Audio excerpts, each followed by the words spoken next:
네, 좋은 인연입니다. 맘짱TV 생범이라고 합니다. 이번 시간은 무등무설분 제7 깨달음을 얻을 법도 설할 법도 없음, 이 부분에 대해서 말씀드리겠습니다. 수보리야 어떻게 생각하느냐? 열애가 깨달음을 얻었느냐? 열애가 설한 법이 있느냐? 수보리가 말씀드렸다. 제가 부처님께서 설하신 뜻을 이해하기로는 깨달음이라고 할 정해진 법이 없으며 또한 열애께서 설하실 정해진 법도 없습니다. 이 수보리와 제자들이 마음속으로 부처님은 앞에서 법을 집착하지 말라고 말씀하셨다. 그런데 지금 부처님은 우리에게 설법을 하고 계신다. 그렇다면 부처님도 법을 얻은 것이 있고 법에 집착하고 있는 것이 아닌가라고 의심을 합니다. 그래서 부처님은 이 의심을 끊어주기 위해서 역으로 수보리의 의심을 들어서 질문을 하십니다. 많은 사람들이 부처님이 최고의 깨달음을 얻었다고 알고 있습니다. 하지만 깨달음은 망상이 사라져서 자기의 본래 면목인 파냐가 드러난 것이므로 얻을 대상이 아닙니다. 중생들은 얻을 대상으로 집착을 하고 있었기 때문에 그것을 끊어주기 위해서 부처님이 지금 이 부분에 대해서 설법하고 계시는 겁니다. 그래서 부처님은 열애가 깨달음을 얻었느냐 이런 질문을 통해 마음 밖에서 또 자기와 떨어진 어떤 대상에서 깨달음을 찾는 중생들의 잘못된 집착을 끊어주시려고 지금 설법을 하시는 겁니다. 그리고 부처님은 수많은 중생들이 고해에서 방황하는 것을 보고 그들을 구제하기 위해 근기에 따라 다양하게 설법하십니다. 만일 정해진 법이 있다면 어떤 상황에서도 똑같은 법을 설하시겠지만 모든 법이 공하여서 정해진 모습이 없기 때문에 인연 따라 각가지 법으로 다 나타날 수 있습니다. 왜냐하면 부처님은 진실을 보고 있는 그대로 말씀하실 뿐 법을 얻거나 법에 대한 어떤 집착이 있지 않기 때문입니다. 만약 법이란 이런 것이다라는 고정된 견해가 있다면 그 틀에 갇혀 법은 왜곡되고 말 것입니다. 부처님은 법에 대한 어떤 견해도 두고 있지 않기 때문에 고요한 마음으로 있는 그대로 비추어 보시지만 중생들은 그렇지 못합니다. 고정된 관념을 통해서 세상을 보기 때문에 진실이 조작되어 버립니다. 그리고 진실을 보지 못하는 중생들의 마음은 끊임없이 흔들릴 수밖에 없습니다. 그러므로 부처님은 얻은 법이 없기 때문에 말씀하셔도 말한 바가 없지만 중생들은 법이 있다고 집착하고 있으므로 입을 다물고 있어도 끊임없이 말하고 있는 것과 같습니다. 이 시간은 무등무설분 깨달음을 얻을 법도 설할 법도 없음에 대해서 말씀드리고 있습니다. 앞에서 부처님이 수보리에게 열애가 깨달음을 얻었느냐, 열애가 설한 법이 있느냐라고 물으시자 수보리는 열애께서 얻을 만한 정해진 법이 없고 설하실 정해진 법도 없습니다. 이렇게 대답하였습니다. 그리고 수보리는 여기에서 그 이유를 밝히고 있습니다. 왜냐하면 열애께서 설하신 법은 모두 취할 수도 없고 설할 수도 없으며 법도 아니고 법 아님도 아니기 때문입니다. 그것은 모든 성현들이 무위법에서 차별을 두기 때문입니다. 부처님이 깨달으신 법은 마음 밖에 있는 대상이 아니므로 취하거나 얻을 수 없고 분별할 대상이 아니기 때문에 설명이나 말을 할 수도 없으며 정해진 법이 없으므로 법도 아니며 그리고 중생 근기 따라 다양하게 설하시기 때문에 법 아님도 아닙니다. 생각으로 조작하는 것을 유의법, 분별이 사라져 지혜가 드러난 것을 무의법이라고 합니다. 내 것이다 하고 취하는 것도 집착이고 내 것이 아니다 라고 버리는 것도 집착이며 이는 둘 다 대상을 분별한 것이므로 유의법입니다. 하지만 성인은 대상이 허망한 이치를 알고 취하지도 않고 버리지도 않습니다. 그리고 성인의 마음이 어느 한쪽으로 치우치지 않으므로 인연따라 나타나는 상황에 꼭 맞게 행위를 할 수 있으며 집착이 없으므로 지극히 그 행위가 자유롭습니다. 이처럼 있음과 없음, 즉 유무 양변에 집착 없는 중도의 이치, 이것이 바로 무위법이라고 합니다. 중도는 분별로 아는 알미 없지만 아무것도 없는 텅 비어서 허무한 것이 아닙니다. 그리고 분별 없이 작용하는 무위법은 앞에서 말한 대상에 집착 없는 보시와도 동일한 것입니다. 분별이 사라지면 반야지혜가 드러납니다. 반야지혜에는 분별하지 않으면서 있는 그대로 아는 지각작용인 관조반야가 갖춰져 있습니다. 이 반야가 지각작용을 하는 것을 무위법에서 차별이 있다고 하는 것입니다. 이것이면 이것, 저것이면 저것 이렇게 고정시켜 놓고 분명한 것을 좋아하는 사람들이 많지만 그것은 전쟁의 논리, 투쟁의 논리로서 굉장히 위험합니다.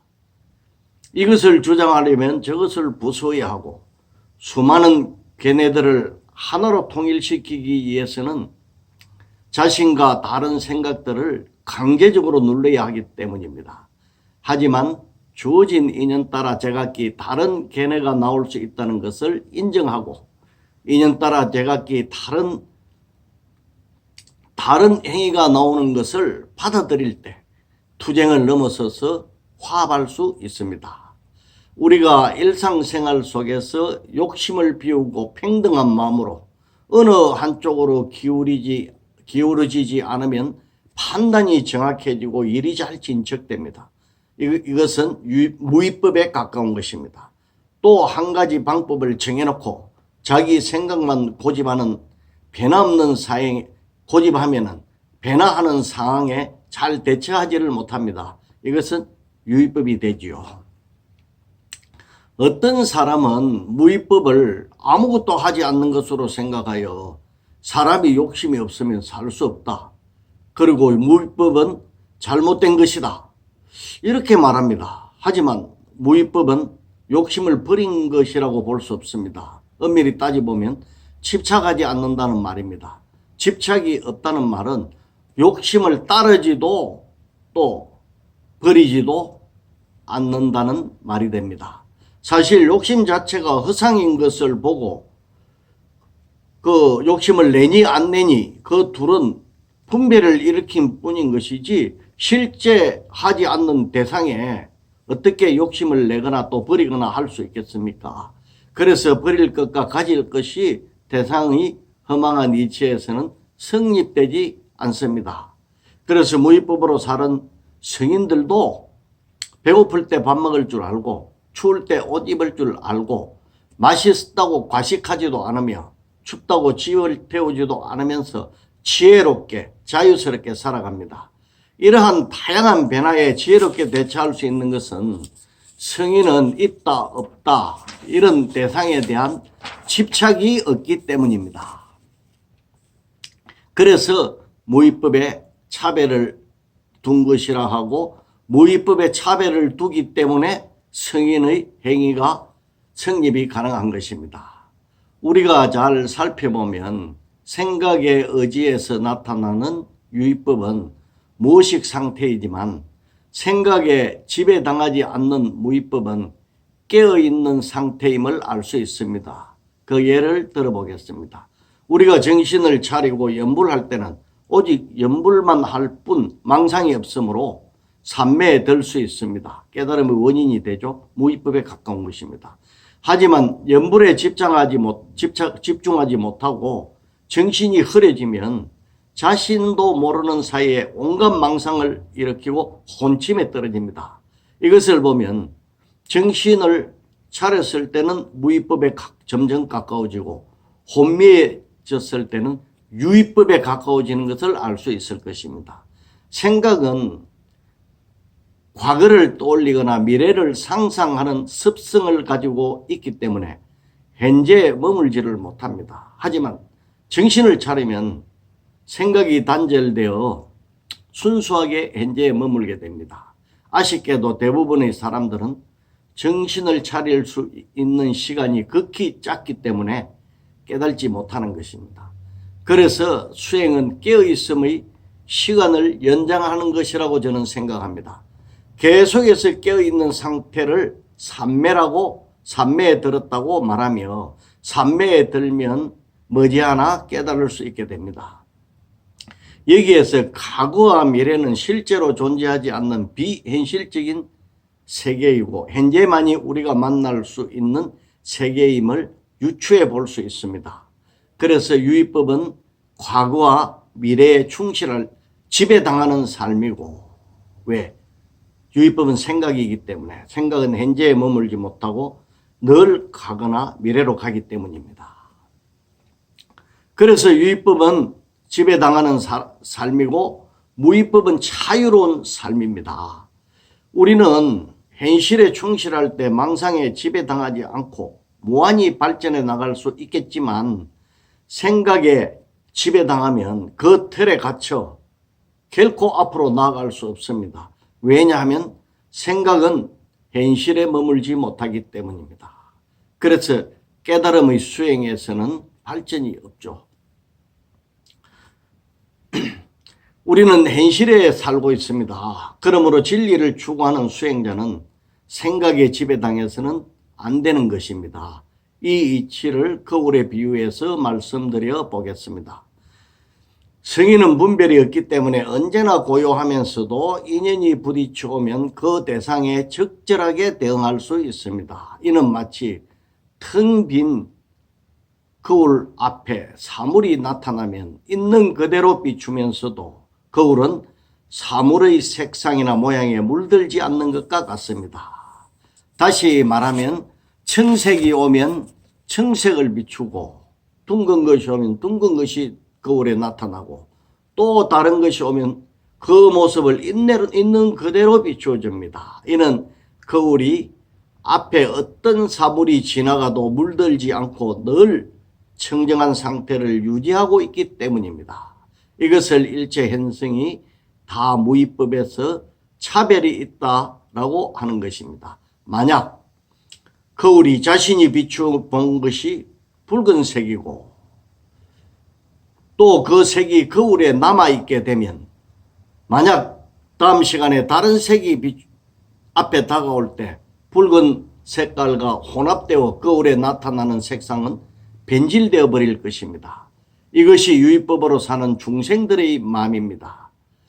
여기에서 우리는 성인의 마음은 마치 청정한 거울과 같아서 어떠한 법에도 물들지 않고 얻을 법도 설할 법도 없이 단지 있는 그대로 비출 뿐이라는 사실을 생각해 보았습니다. 거울은 대상이 나타나면 비추고 사라지면 텅 비게 됩니다. 그래서 거울의 본체는 텅 비어 어떤 모양도 없습니다. 하지만 모든 것을 있는 그대로 다 비출 수 있습니다. 만약 거울이 비어 있지 않으면 그 어떤 것도 제대로 비출 수 없을 것입니다. 부처님의 마음, 성인의 마음도 청정한 거울처럼 텅 비어 있지만 인연 따라 중생이 나타나면 그 중생의 진실을 비추어 줍니다. 하지만 지나가면 다시 텅 비게 됩니다. 그래서 얻은 법도 설할 법도 없는 것입니다. 그럼 오늘도 좋은 날 되십시오. 좋은 인연이었습니다.